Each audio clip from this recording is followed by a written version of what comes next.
ബിന്ദുവിൻ്റെ നിറവും ജാതിയും തന്നെയാണ് ബിന്ദുവിനെ കള്ളിയാക്കുക എന്നുള്ളത് തന്നെ പറയേണ്ടതുണ്ട്. കാര്യം അവിടെ എത്തി ചോദ്യം ചെയ്യൽ ആരംഭിച്ച് മണിക്കൂറുകൾക്കുള്ളിൽ അവർ നിഗമനത്തിലെത്തുകയാണ് ബിന്ദു തന്നെ അത് മോഷ്ടിച്ചു, ബിന്ദു കുറ്റസമ്മതം നടത്തി എന്നുള്ളൊരു പച്ചയായിട്ടുള്ള കള്ളം പോലീസ് സ്റ്റേഷനിൽ നിന്ന് തന്നെ പ്രചരിക്കുകയാണ്.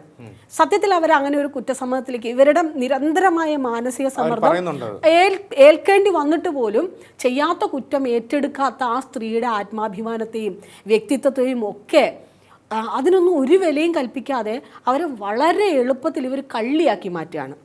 എന്നിട്ടോ ആ സ്റ്റേഷനിലിരുന്ന് ഒരു പ്രദർശന വസ്തുവായിട്ട് കേരളത്തിൽ ജനമൈത്രി പോലീസെന്നും സ്ത്രീ സൗഹൃദ പോലീസ് എന്നൊക്കെ പറയുന്ന പോലീസ് സ്റ്റേഷനിൽ ഒരു ദളിത് സ്ത്രീയെ ഒരു മോഷണ കുറ്റം ആരോപിച്ച് കൊണ്ടിരുത്തി പ്രദർശന വസ്തുവാക്കി കൊണ്ടിരുത്തിയിട്ട് അവരെ നിരന്തരമായിട്ട് ഇത്തരത്തിലുള്ള നിരന്തരം ടോർച്ചറിങ് ചുറ്റും കാണുന്ന എല്ലാവരും ബിന്ദു പറയുന്നത് അങ്ങോട്ടും ഇങ്ങോട്ടും നടന്നു പോകുന്ന ആളുകൾ വരെ അതങ്ങ് സമ്മതിച്ചേക്ക്, അതെവിടെയാണെന്ന് അങ്ങ് പറഞ്ഞേക്ക് എന്നുള്ള രീതിയിൽ സംസാരിക്കുന്നു.